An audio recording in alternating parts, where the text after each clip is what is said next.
ప్రభువును ప్రియరక్షకుడైన యేసుక్రీస్తు వారి శ్రేష్టమైన నామంలో ఎండగండి గ్రామ వాస్తవులైన మీ అందరికీ కూడా శుభాలు, దేవుని యొక్క నామంలో సమాధానాలు ప్రకటిస్తూ ఉన్నామండి.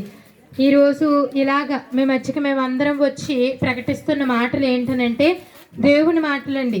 ఏ దేవుని మాటలు అని మీరు అనొచ్చేమో, భూమిని ఆకాశంని సృష్టించిన సృష్టికర్త అయిన దేవుడండి. ఈయనకు ఒక పేరు ఉంది. ఏం పేరేనంటే నిజమైన దేవుడు. అవునండి, ఈయన నిజమైన దేవుడు. ఎందుకనంటే ఈయన బ్రతికున్న కాలంలో, ఈయన లోకంలో సంచరించిన కాలంలో ఆయన్ని అడిగారు, సత్యమనగా ఏమిటి అని అంటే నేనే సత్యమని ఆయన చెప్పారండి. కాబట్టి ఈ లోకంలో ఆయనకున్న పేరేంటంటే నిజమైన దేవుడు. ఈ నిజమైన దేవుడు ఈ సమయంలో ఏమని మీతో చెప్తున్నాడనంటే ఈయన మీ అందరి పట్ల శ్రద్ధ చూపించాలని ఆశపడుతున్నాడండి. ఆయన బ్రతుకున్న కాలంలో ఒక యవనస్తుడు, ఒక గ్రామానికి చెందిన యవనస్తుడు అనేక దెయ్యాల చేత పీడించబడతా అతనిలో ఉన్న ఆ దెయ్యాల వల్ల అతనికి నెమ్మది లేదు, అతని ఇంటి వారికి నెమ్మది లేదు, అలాగే అతని ఊరిలో ఉన్న ఆ చుట్టుపక్కల ప్రాంతాలు ఎవ్వరికీ కూడా నెమ్మది లేదండి. ఆ దెయ్యాలు అతనిలో ఉండటం వల్ల ఆ వ్యక్తి ఎలాంటి పరిస్థితిలోనికి వెళ్ళిపోయాడనంటే తను తాను గాయపరుచుకుంటున్నాడు. తనతో ఎవరైనా దగ్గరికి తీసుకుని ఆదరిద్దామనంటే అందరినీ గాయపరుస్తూ సంఖ్యలతో అతన్ని బంధించలేకపోయారంట. ఇంకా ఏ విధంగానూ కూడా మనుషులు చేయవలసిన ప్రయత్నాలన్నీ చేశారు, కానీ ఆ వ్యక్తి సాధు చేయబడలేకపోయాడు. ఎందుకు అలాగా ఆ వ్యక్తి అయ్యాడనంటే ఆ వ్యక్తిలో ఉన్న దురాత్మలు అతన్ని అలాంటి పరిస్థితికి నడిపించాయి. అయితే ఈ రోజుల్లో ఈ లోకంలో మనం చూసుకున్నట్లయితే ప్రతి ఒక్క ఇంట్లో కానివ్వచ్చు, ప్రతి మనిషిలో కానివ్వచ్చు, ఏదో ఒక బలహీనత, ఏదో విధంగా ఇతరులకు నెమ్మది లేకుండా చేసే పరిస్థితులు ప్రతి మనిషిలోనూ కనిపిస్తున్నాయి. అయితే ఈ వ్యక్తి అలా జీవిస్తున్నప్పుడు కొన్ని రోజులు ఇంట్లో వాళ్ళు బాధపడ్డారు, ఊళ్ళో వాళ్ళు బాధపడ్డారు. ఇంకా వ్యక్తిని వదిలిపెట్టేశాక ఆ వ్యక్తి ఇంకా ప్రజల మధ్య నివసించడం మానేసి సమాధుల యొద్దకు వెళ్ళి సమాధుల్లోనే నివాసం ఉంటున్నాడు. ఆ సమాధుల దగ్గరికి కూడా ఎవరిని రానివ్వట్లేదు. అంత భయంకరమైన పరిస్థితుల్లో వ్యక్తి ఉన్నప్పుడు యేసుక్రీస్తు ప్రభువారు ఆ ప్రాంతానికి వెళ్ళారండి.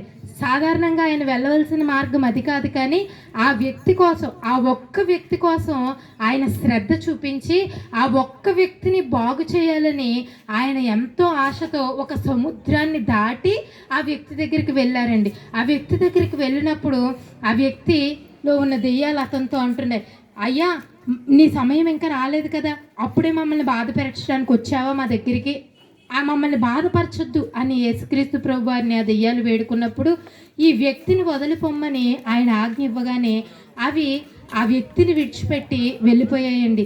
ఆ వ్యక్తి ఎంత బాగుపడ్డాడనంటే అప్పటి వరకు ఆ వ్యక్తి బట్టలు కూడా ధరించుకోలేనంత స్థితిలో, సమాధుల్లో నివసించేంత స్థితిలో ఉన్నప్పుడు అప్పుడు ఆ వ్యక్తి బట్టలు కట్టుకుని చక్కగా బుద్ధిమంతుడిలాగా యేసుక్రీస్తు వారి పాదాల దగ్గర కూర్చున్నారండి.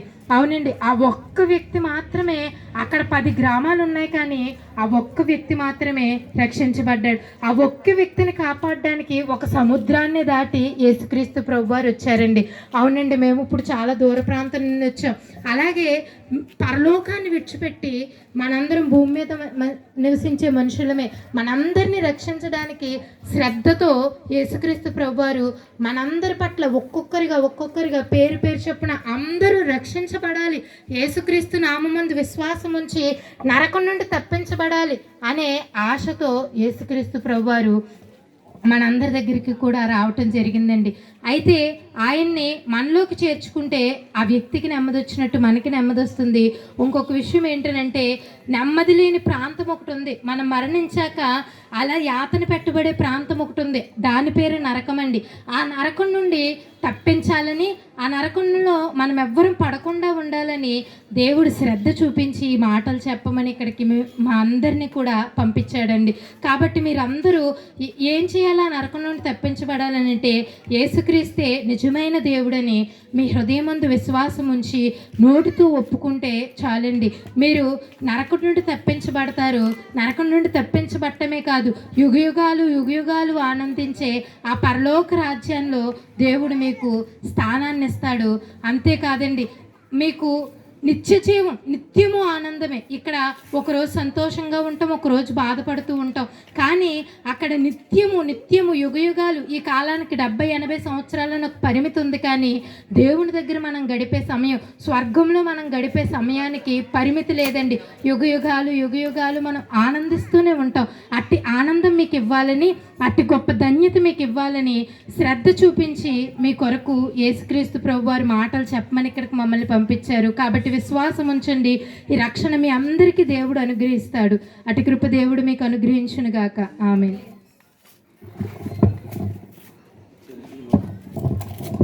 పరిశుద్ధుడైన దేవా, నీకు వందనాలు ప్రభా. అవును తండ్రి ప్రభా, నీవు గొప్ప దేవుడు నాయన, నమ్మకమైన వాడవు నాయన, సజీవుడవు గనుక ప్రభా. అయ్యా నాయన తండ్రి, ఈ దినాన ప్రభా ఈ గ్రామాన్ని మరొకసారి జ్ఞాపకం చేసుకొని నాయన, ఇక్కడ బిడ్డలను ప్రభా నాయన నువ్వు దర్శించడానికి, నీ మాటలను పంచడానికి మమ్మల్ని పంపించి ఉన్నావు.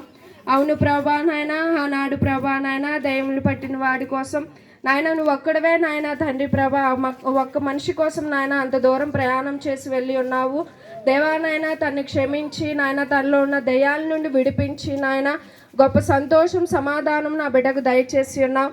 అవును ప్రభా, ఈనాడు ప్రభా నాయన ఈ గ్రామంలో నాయన తండ్రి ఎవరు ఏ సమస్యలతో ఉన్నారో, ఏ ఇరుకులతో ఇబ్బందులతో ఉన్నారో ప్రతి ఒక్కరిని నాయన వాటి నుండి విడిపించడానికి ప్రభా ఈ సమయాన్ని నాయన నీ మాటలను ప్రభా వారికి వినిపింపజేయటానికి ఇక్కడికి నడిపించి ఉన్నావు ప్రభా. నీకు వందనాలు. నీ మాటలు విన్నారు దేవా, వారి హృదయంలో నీ మాటలను అంగీకరించడానికి అవును కదా అని దేవానైనా ఒక నిమిషం ఆలోచన చేయటానికి నాయన నీవే నిజమైన దేవుడు అని ప్రభా నాయన వారి హృదయంలో దేవానైనా వారు ఒప్పుకోవటానికి ప్రభా నీ కార్యముని ఇక్కడ జరిగించి మీ నామానికి ఘనత, మహిమ, ప్రభావాలను పొందుకొనుమని యేసు నామంలో ప్రార్థిస్తున్నాను తండ్రి. ఆమేన్.